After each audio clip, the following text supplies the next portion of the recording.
हमारे वीडियो मसीहियों को बाइबल सिखाने के लिए और उन लोगों के लिए बनाए जाते हैं जो सच्चे परमेश्वर को ढूंढ रहे हैं। किसी अन्य धर्म की आलोचना करना या उसके अनुयायियों का अपमान करना हमारा उद्देश्य बिल्कुल नहीं है। लेकिन कई क्षेत्रों में बाइबल की शिक्षाएं अन्य धर्मों के साथ मेल नहीं खाती।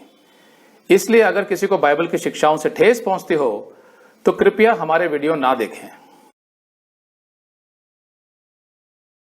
तो आज का शीर्षक है, क्या हस्तमैथुन यानी मास्टरबेशन पाप है? आमतौर पर एक मसीही यह सवाल क्यों पूछता है? क्योंकि वो यीशु से और उसके वचन से प्रेम करता है और नहीं चाहता कि उसके जीवन में कोई पाप हो। इसीलिए वो निश्चित रूप से जानना चाहता है कि मास्टरबेशन पाप है या नहीं।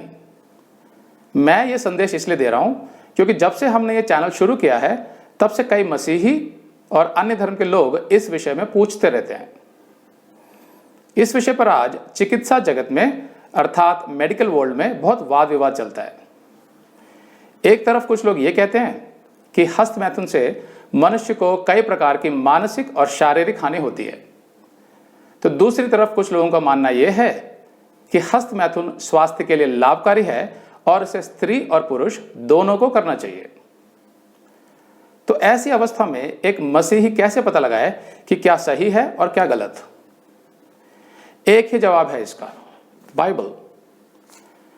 हमें बाइबल से ही सच्चाई पता लगानी होगी, क्योंकि हस्तमैथुन अर्थात मास्टरबेशन आज बहुत सामान्य हो गया है और आम आदमी के जीवन का हिस्सा बन गया है। तो चलिए देखते हैं बाइबल क्या सिखाती है इस विषय में। तो पहली बात तो यह है कि बाइबल में हस्तमैथुन या मास्टरबेशन शब्द तो कहीं नहीं है। हाँ, कुछ लोग उत्पत्ति 38 में लिखी कुछ आयतों को मास्टरबेशन से जोड़ देते हैं। तो क्या हुआ था उत्पत्ति 38 में? याकूब, जिसका नाम परमेश्वर ने बाद में इजराइल रख दिया था, उसके 12 पुत्र हुए थे, जिनसे आगे जाकर इजराइल के 12 गोत्र निकले, 12 ट्राइब्स ऑफ इजराइल। तो उनमें से एक पुत्र था यहूदा, अंग्रेजी में जूडा। तो यहूदा ने एक कनानी स्त्री से शादी की और उसके 3 पुत्र पैदा हुए, एर, ओनान और शेला। एर दुष्ट था, इसीलिए परमेश्वर ने उसका जीवन समाप्त कर दिया। तब व्यवस्था के अनुसार एर के छोटे भाई ओनान को एर की पत्नी तामार से शादी करके पुत्र पैदा करना था, ताकि एर का वंश चलता रहे। अब एर जेठा पुत्र था, इसलिए व्यवस्था के अनुसार उसकी मृत्यु के बाद उसके जेठे पुत्र को यहूदा की विरासत में से 2 हिस्से मिलने थे, डबल पोर्शन। लेकिन एर के तो कोई पुत्र था नहीं, इसलिए वो 2 हिस्से यहूदा के दूसरे बेटे ओनान को ही मिलने थे।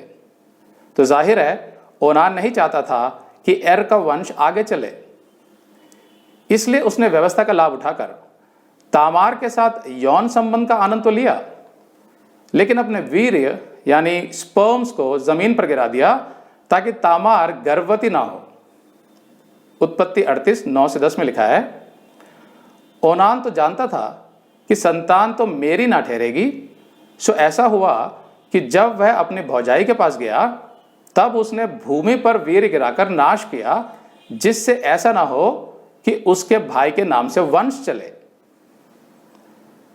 यह काम जो उसने किया उसे यहोवा अप्रसन्न हुआ और यहोवा ने उसको भी मार डाला। तो कुछ चर्च यहां पर सिखाते हैं कि ओनान ने वीर्य को गिराकर नाश किया, इसीलिए परमेश्वर ने उसे सजा दी। मतलब ये कि अगर एक पुरुष अपने वीर्य को स्त्री में ना डालकर नष्ट कर देता है तो वह परमेश्वर की नजर में पाप है। इसीलिए हस्तमैथुन अर्थात मास्टरबेशन भी पाप है। पुरुष को चाहिए कि वो अपना वीर्य हमेशा स्त्री में ही डाले। लेकिन ये आयतें ऐसा नहीं कहती। इन आयतों के आधार पर यहोवा ओनान से इसलिए अप्रसन्न नहीं हुआ था कि उसने अपना वीर्य बाहर गिरा दिया, बल्कि वो इसलिए अप्रसन्न हुआ था क्योंकि ओनान ने एर का उत्तराधिकारी पैदा करने का अपना पारिवारिक कर्तव्य नहीं निभाया। उसने अपनी भौजाई तामार के साथ यौन संबंध का आनंद तो लिया, लेकिन व्यवस्था के आधार पर उसे गर्भवती नहीं किया ताकि अपने पिता की विरासत का अधिकांश भाग ओनान को ही मिले। यहोवा की नज़र में यह स्वार्थ और धूर्तता थी, इसीलिए यहोवा ने उसका जीवन भी समाप्त कर दिया। मतलब ये कि उत्पत्ति 38 की यह घटना मास्टरबेशन से बिल्कुल नहीं जुड़ी है। लेकिन बाइबल की कुछ दूसरी शिक्षाएं हैं जो सीधे रूप में तो नहीं, लेकिन मास्टरबेशन की और संकेत जरूर करती हैं। एक मसीही जब वचन में बढ़ने लगता है तो वो इन सब बातों को समझने लग जाता है। तो सबसे पहले हम ये समझते हैं कि मास्टरबेशन की जरूरत एक स्त्री या पुरुष को क्यों पड़ती है। अब यूं तो कई कारण बताए जाते हैं मास्टरबेशन के, लेकिन आमतौर पर इसका मुख्य कारण होता है कामुक उत्तेजना या यौन क्रिया का आनंद लेने की इच्छा, खासकर जब किसी की शादी ना हुई हो या पति पत्नी कुछ समय के लिए एक दूसरे से दूर हो। सेक्सुअल अर्ज और a strong desire to have sexual pleasure. तो एक नजर से देखा जाए तो ये दोनों इच्छाएं प्राकृतिक हैं, नेचुरल डिजायर्स, जो एक स्त्री या पुरुष में किसी भी कारण से आ सकते हैं। लेकिन यहां कुछ और बातों पर भी ध्यान देना जरूरी है। जहां ये दोनों कारण प्राकृतिक हैं, वहां यह देखना भी जरूरी है कि बाइबल ऐसी इच्छाओं के विषय में क्या कहती है। पहले कुरिन्थियों का 6:13 कहता है, देह व्यभिचार के लिए नहीं वरन प्रभु के लिए और प्रभु देह के लिए है। तो जब यह आयत कहती है कि देह व्यभिचार के लिए नहीं है, तो क्या मास्टरबेशन को व्यभिचार में गिना जाता है? व्यभिचार की परिभाषा क्या है बाइबल में? व्यभिचार को ठीक से समझने के लिए हमें सेक्स अर्थात यौन क्रिया को ठीक से समझना होगा बाइबल के आधार पर। बाइबल में सेक्स को अच्छा बताया गया है। सेक्स परमेश्वर का दान है मनुष्य के आनंद के लिए, लेकिन परमेश्वर ने सेक्स को शादी के भीतर तक ही सीमित किया है, शादी के बाहर नहीं। शादी से पहले का सेक्स और शादी के बाद किसी अन्य स्त्री के साथ यौन संबंध परमेश्वर को बिल्कुल नहीं भाता, इसीलिए वो शादी से बाहर के सेक्स को व्यभिचार में गिनता है। पहले कुरिन्थियों का 6:18 कहता है, व्यभिचार से बचे रहो। जितने और पाप मनुष्य करता है वे देह के बाहर हैं, परंतु व्यभिचार करने वाला अपनी ही देह के विरुद्ध पाप करता है। पहला थिस्सलुनीकियों 4:3 कहता है, क्योंकि परमेश्वर की इच्छा यह है कि तुम पवित्र बनो, अर्थात व्यभिचार से बचे रहो। दूसरे शब्दों में, सेक्स केवल शादी में ही जायज है, शादी के बाहर वो नाजायज है, व्यभिचार है, एडल्ट्री। परमेश्वर की नजर में सेक्स हमेशा प्रेम की वजह से किया जाना चाहिए, जैसा उसने आदम को कहा था उत्पत्ति 2:22-24 में। और यहोवा परमेश्वर ने उस पसली को जो उसने आदम में से निकाली थी स्त्री बना दिया और उसको आदम के पास ले आया। उसको आदम के पास ले आया मतलब शादी। जब परमेश्वर एक स्त्री और पुरुष को मिलाता है वो शादी होती है। 23, और आदम ने कहा, अब यह मेरी हड्डियों में की हड्डी और मेरे मांस में का मांस है, सो इसका नाम नारी होगा, क्योंकि यह नर में से निकाली गई है। मतलब दोनों के बीच गहरा प्रेम होना चाहिए। कैसे? मेरी हड्डियों में की हड्डी और मेरे मांस में का मांस है, गहरा प्रेम। 24, इस कारण पुरुष अपने माता पिता को छोड़कर अपनी पत्नी से मिला रहेगा और वे एक तन बने रहेंगे। एक तन बने रहेंगे मतलब एक ऐसा गहरा रिश्ता जिसमें घनिष्ठ यौन क्रिया अर्थात सेक्स भी होगा। तो यौन क्रिया केवल शादी में ही होनी चाहिए। यौन क्रिया केवल प्रेम की वजह से ही होनी चाहिए। किसी भी और रीति से सेक्स की इजाजत बाइबल नहीं देती। माना कि आज का जो समाज है उसमें सेक्स को इतना सम्मान नहीं दिया जाता जितना परमेश्वर देता है। उसका कारण यह है कि आज सेक्स को बहुत सस्ता बना दिया गया है। आज हमारा समाज कामुकता से तर है, सैचुरेटेड है।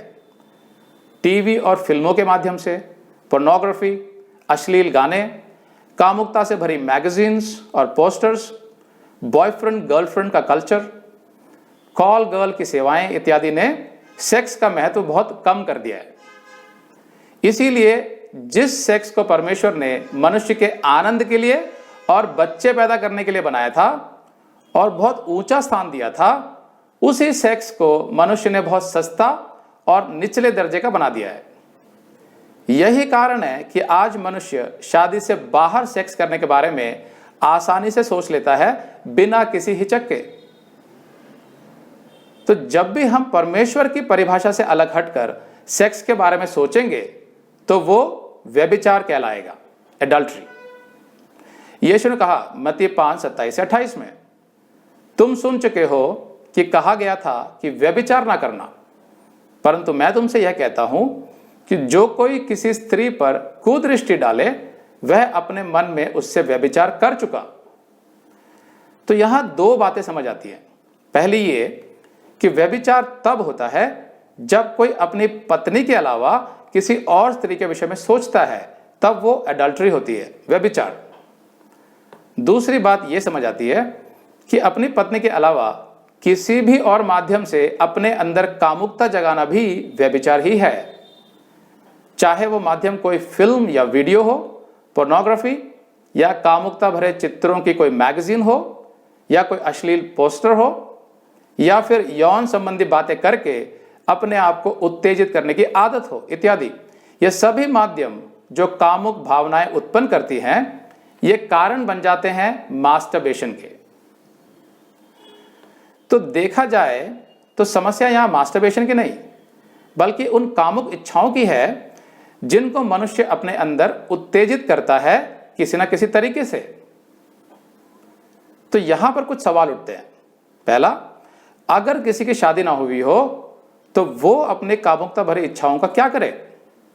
दूसरा, कोई लड़का या लड़की जो 15 साल से ऊपर हो, वे अपनी जवानी की इच्छाओं का क्या करे? तीसरा, नौकरी की वजह से अगर पति अपनी पत्नी से लंबे समय के लिए अलग हो तो वे दोनों अपनी इच्छाओं को कैसे तृप्त करें? पुराने समय में लड़का लड़की की शादी बहुत कम उम्र में कर दी जाती थी। लड़की 14-15 साल की और लड़का 16-17 साल का। तो वे अपनी कामुक इच्छाओं को शादी में ही पूरा कर लेते थे। लेकिन आजकल शादियां इस उम्र में नहीं होती, बल्कि बहुत बाद में होती है। कभी कभी किसी की शादी की उम्र निकल जाती है और कई साल निकलने के बाद भी शादी नहीं हो पाती। अगर कोई पति अपनी पत्नी से लंबे समय के लिए दूर है तो वो अपनी इच्छाओं को तृप्त करने के रास्ते ढूंढने लग जाता है, और ऐसा ही कुछ पत्नी भी करती है।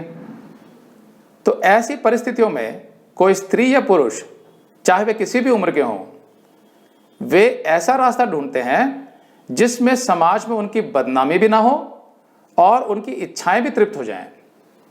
तो ऐसे में हस्त मैथुन, मास्टरबेशन ही उन्हें सबसे आसान रास्ता नजर आता है। लेकिन परमेश्वर की नजर में तो मास्टरबेशन व्यभिचार है, क्योंकि जैसे मैंने पहले समझाया, विवाह बंधन के बाहर बिना प्रेम की भावना के उत्पन्न हुई कामुक इच्छाओं को परमेश्वर व्यभिचार ही कहता है। क्योंकि ऐसे कामुक विचार यानी सेक्सुअल थॉट्स एक मसीही के आत्मिक जीवन को हानि पहुंचा सकते हैं। वो आत्मिक जीवन जो उसे परमेश्वर की पवित्रता से जोड़े रखती है, गॉड्स होलीनेस। परमेश्वर के लिए स्त्री और पुरुष के बीच में सेक्स बिना प्रेम के नहीं होना चाहिए, और प्रेम बिना शादी के नहीं होना चाहिए। तो यहां कोई कहेगा कि इस आधार पर तो शादी के बाहर मनुष्य को अपनी कामुक इच्छाओं को दबाना पड़ेगा। तो क्या ऐसा करना उसके मानसिक और शारीरिक स्वास्थ्य के लिए ठीक होगा? तो यहां मैं कहूंगा कि ऐसी इच्छाओं को दबाने की कोशिश करना ज्यादा लाभकारी नहीं होगा, क्योंकि वे तो किसी न किसी रूप में उभरकर बाहर जरूर निकलेंगी। तो समाधान क्या है? समाधान यह है कि एक मसीह को अपने नाजायज कामुक विचारों पर विजय पानी होगी। लेकिन कैसे? अब मान लो आप चर्च में या इंटरनेट पर किसी अच्छे बाइबल प्रचारक का संदेश देख रहे हैं, तो जो कुछ वो सिखा रहा होगा वो आपकी आत्मा में जाएगा और परमेश्वर के वचन आपके अंदर ऐसा आनंद भर देंगे कि उस समय ना तो आपके मन में कोई कामुक विचार आएंगे और ना ही आपकी सांसारिक और शारीरिक इच्छाएं आप पर प्रबल होंगी। मतलब ये कि सच्चे परमेश्वर के वचन में इतना सामर्थ्य है कि वो मनुष्य की कामुक इच्छाओं को दूर कर सकता है। अगर आप बाइबल के संदेश सुनेंगे, वचनों का गहराई से अध्ययन करेंगे और अपने जीवन में उन्हें लागू करेंगे तो अपने आप कामुक विचारों पर विजय पाना सीख जाएंगे। केवल कामुकता ही नहीं, बल्कि जितनी भी आपकी बुरी आदतें हैं, जैसे शराब, सिगरेट, तंबाकू, जुआ, कामुक फिल्में और वीडियोस, सेक्स मैगजीन्स, अश्लील गाने, सेक्स की बातें, बुरी भाषा, इन सब पर आप विजय होने लगेंगे। तो जाहिर है जब नाजायज कामुक विचार आप पर हावी होना छोड़ देंगे, तब आपकी यौन उत्तेजना अर्थात सेक्सुअल अर्ज अपने आप कम हो जाएगी और आपको हस्त मैथुन अर्थात मास्टरबेशन की जरूरत महसूस नहीं होगी। अब जो मसीही वचन में बढ़ रहे होंगे, केवल वे ही इस बात को समझ पाएंगे और इसका अनुभव कर पाएंगे, क्योंकि उनके अंदर परमेश्वर का आत्मा और परमेश्वर का वचन दोनों काम कर रहे होते हैं, जो उन्हें सांसारिक और शारीरिक इच्छाओं पर विजय दिलाते हैं, जैसा रोमियो के 8:37 में लिखा है। परंतु इन सब बातों में हम यीशु के द्वारा जिसने हमसे प्रेम किया है, जयवंत से भी बढ़कर है। मतलब मसीह की हर हाल में जीत होगी अगर वो वचन में बना रहेगा तो।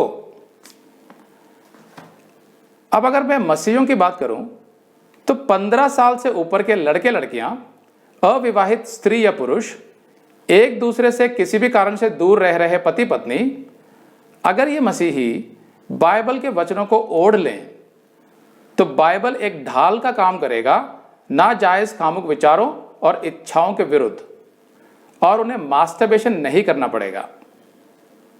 रोमियो का 13:14 कहता है, प्रभु यीशु मसीह को पहन लो और शरीर की अभिलाषाओं को पूरा करने का उपाय ना करो। यह मेरा पर्सनल एक्सपीरियंस है कि केवल सच्चे परमेश्वर का वचन ही मनुष्य को गलत कामुक विचारों से दूर रख सकता है। पहले कुरिन्थियों का 10:13 कहता है, तुम किसी ऐसी परीक्षा में नहीं पड़े हो जो मनुष्य के सहने से बाहर है, और परमेश्वर सच्चा है, वह तुम्हें सामर्थ्य से बाहर परीक्षा में नहीं पड़ने देगा, वरन परीक्षा के साथ निकास भी करेगा कि तुम सह सको। मतलब अगर परमेश्वर तुम्हें परीक्षा में डालेगा तो निकलने का रास्ता भी दिखाएगा। आज कुछ एक्सपर्ट्स ये कहते हैं कि मास्टरबेशन के कई लाभ हैं, जैसे मास्टरबेशन मानसिक तनाव कम करता है, अच्छी नींद आती है, आपका मूड अच्छा कर देता है, आपको रिलैक्स कर देता है, आपको आनंद देता है, आपके यौन संबंधी तनाव को भी कम कर देता है, यहाँ तक कि आप अपने पार्टनर के साथ सेक्स यानी संभोग का ज्यादा आनंद ले सकेंगे अगर आप मास्टरबेट करते हैं तो पहली बात तो यह है कि इन बातों को पूरी तरह कभी साबित नहीं किया जा सकता, क्योंकि मास्टरबेशन को लेकर सबके अलग अलग अनुभव हैं। किसी को ये बातें सही लगती हैं, किसी को इनमें कोई ज्यादा सच्चाई नहीं लगती। पर एक बात जो मैं अपने व्यक्तिगत अनुभव से बता सकता हूं वो ये है कि जितने भी ये लाभ बताए जाते हैं मास्टरबेशन के, ये सब तो परमेश्वर का वचन आपको बेहतर रीति से दे सकता है। द वर्ड ऑफ गॉड, परमेश्वर का वचन मेरा मानसिक तनाव कम कर देता है, मुझे रिलैक्स कर देता है, मेरा मूड अच्छा कर देता है और अपनी पत्नी के लिए मेरे अंदर प्रेम बढ़ा देता है, जिससे मैं उनके साथ यौन संबंध का सच्चा आनंद ले पाता हूं। उल्टा रिसर्च ये बताती है कि मास्टरबेशन के तो कई नुकसान हैं एक मनुष्य के मानसिक, शारीरिक और सामाजिक जीवन में। कैसे? कभी कभी लोगों को मास्टरबेशन का एडिक्शन हो जाता है, अर्थात लत लग जाती है, जिसकी वजह से वो हर समय मास्टरबेशन की ही सोचता रहता है। धीरे धीरे वो अपने रोजमर्रा के काम में ढील देने लगता है, ऑफिस जाना छोड़ देता है, अपने स्कूल कॉलेज की पढ़ाई मिस करने लगता है, खेल कूद में उसकी रुचि कम हो जाती है, वो दोस्तों और परिवार के साथ समय गुजारना कम कर देता है ताकि मास्टरबेशन के लिए समय निकाल सके, इत्यादि। एडिक्शन का एक नुकसान यह भी होता है कि हर समय अपने को उत्तेजित करने के लिए उन्हें धीरे धीरे सेक्स वीडियोस, सेक्स मैगजीन्स इत्यादि की भी लत पड़ती जाती है। उससे होता यह है कि उन्हें कामुक विचारों से तर रहने की आदत होती जाती है, जिससे विपरीत लिंग अर्थात ऑपोजिट सेक्स में उनकी रुचि कम हो जाती है, जो उनके वैवाहिक जीवन के लिए हानिकारक हो सकती है। तो कुल मिलाकर उनकी मानसिक, शारीरिक और सामाजिक अवस्था कुछ अच्छी नहीं रहती। एक पति कभी भी अपनी पत्नी को नहीं बताना चाहेगा कि पत्नी की गैर हाजिरी में उसने मास्टरबेशन किया था, और ऐसे ही एक पत्नी भी नहीं बताना चाहेगी। क्यों? क्योंकि कहीं ना कहीं ये बताते हुए अच्छा नहीं लगता। परमेश्वर ने हमारे डिजाइन में मास्टरबेशन डाला ही नहीं है। ये तो मनुष्य ने अपना तरीका खोज लिया है खुद को नाजायज तरीके से तृप्त करने का। कम उम्र के जवान मसीही लड़के लड़कियों को मेरा सुझाव यह है कि सेक्स और रोमांस वाली फिल्में और टीवी के प्रोग्राम ना देखें, अश्लील गाने ना सुनें, कामुकता भरे नॉवेल और मैगजीन्स ना पढ़ें, सेक्स की बातें इत्यादि से दूर रहें। और ऐसा ही हर उम्र के स्त्री और पुरुष को भी करना चाहिए। भजन संहिता 119:9-11 कहता है, जवान अपनी चाल को किस उपाय से शुद्ध रखे, तेरे वचन के अनुसार सावधान रहने से। मैं पूरे मन से तेरी खोज में लगा हूं, मुझे तेरी आज्ञाओं की बाट से भटकने ना दे। मैंने तेरे वचन को अपने हृदय में रख छोड़ा है कि तेरे विरुद्ध पाप ना करूं। अविवाहित मसीही स्त्री या पुरुष से मैं कहूंगा कि आप शादी से संबंधित हमारे सभी 6 वीडियो देखिए और समझिए कि मसीही शादी क्या है। कभी कभी शादी देर से क्यों होती है, या फिर किसी की शादी क्यों नहीं होती है। इन सभी वीडियोस के लिंक इसी वीडियो के नीचे दिए हैं। जो मसीही पति पत्नी एक दूसरे से लंबे समय के लिए दूर रहते हैं, उनसे मैं यही कहूंगा कि बाइबल के आधार पर दोनों का एक दूसरे से लंबे समय के लिए दूर रहना ठीक नहीं है। भले ही आपको कम पैसों में गुजारा करना पड़ जाए, लेकिन जहां तक हो सके दोनों एक साथ एक तन होकर रहें, जैसा उत्पत्ति 2:24 में लिखा है। तो कोई यहां कहेगा, लेकिन मास्टरबेशन के बारे में तो बाइबल में लिखा ही नहीं है, तो फिर वो गलत कैसे हुआ? अब ऐसे तो सिगरेट पीने या तंबाकू खाने के बारे में भी नहीं लिखा है, फिर वो गलत क्यों है? कुछ पापों के बारे में बाइबल सीधे तौर पर तो नहीं कहती, लेकिन उनके विषय में संकेत अवश्य देती है। पवित्र आत्मा एक मसीही को इन विषयों पर निरुत्तर करता है। पहले कुरिन्थियों का 10:31 कहता है, सो तुम चाहे खाओ, चाहे पियो, चाहे जो कुछ करो, सब कुछ परमेश्वर की महिमा के लिए करो। तो जब एक मनुष्य शादी करके अपनी पत्नी के साथ यौन संबंध बनाता है, तो परमेश्वर की महिमा होती है, क्योंकि वो परमेश्वर की आज्ञाओं का पालन कर रहा होता है, जैसा उत्पत्ति 2:24 और उत्पत्ति 1:28 में लिखा है। लेकिन मास्टरबेशन किसी रीति से परमेश्वर की महिमा नहीं करता, बल्कि बहुत बार मास्टरबेशन करने वाले मसीहियों को गिल्टी फीलिंग होती है, अपराध बोध, क्योंकि उनके अंदर बस रहा पवित्र आत्मा उन्हें निरुत्तर कर रहा होता है, कन्विक्ट कर रहा होता है। रोमियो का 14:23 कहता है, जो कुछ विश्वास से नहीं वह पाप है।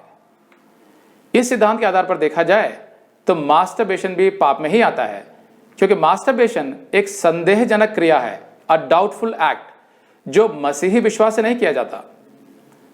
पहले कुरिन्थियों का 6:19-20 कहता है, क्या तुम नहीं जानते कि तुम्हारी देह पवित्र आत्मा का मंदिर है, जो तुम में बसा हुआ है और तुम्हें परमेश्वर की ओर से मिला है, और तुम अपने नहीं हो, क्योंकि दाम देकर मोल लिए गए हो। इसीलिए अपनी देह के द्वारा परमेश्वर की महिमा करो। अब यहां मैं यह भी स्पष्ट कर देना चाहता हूं कि नॉक्टर्नल एमिशन अर्थात रात को वीर्य का अपने आप निकल जाना, जिसको आम भाषा में नाइटफॉल कहा जाता है, उसमें और मास्टरबेशन में अंतर है।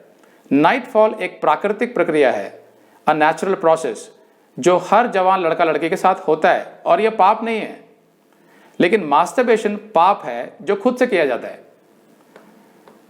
अगर किसी मसीही को मास्टरबेशन की आदत हो, या उसने जीवन में कभी मास्टरबेशन किया हो, तो उसे गिल्टी फील करने की कोई आवश्यकता नहीं है, क्योंकि वो यीशु से क्षमा मांग सकता है और यीशु उसे माफ करके उसे इस आदत से पूरी तरह छुड़ा सकता है जैसे वो दूसरे पापों से छुड़ाता है।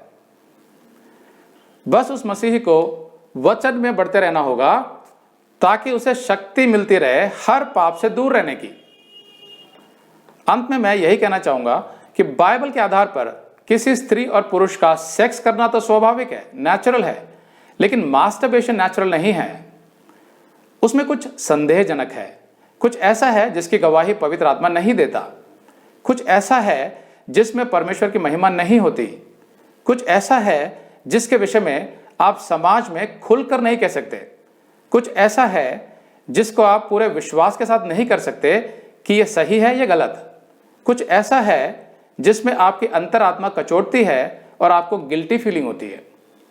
दूसरी तरफ परमेश्वर का वचन है जो पवित्र है, जो आपको पापों से दूर रखता है और शांति देता है, जो परमेश्वर से आपकी संगति बनाए रखता है, जो आपको हर प्रकार के संदेह से दूर रखता है और आपके विश्वास को बढ़ाता है।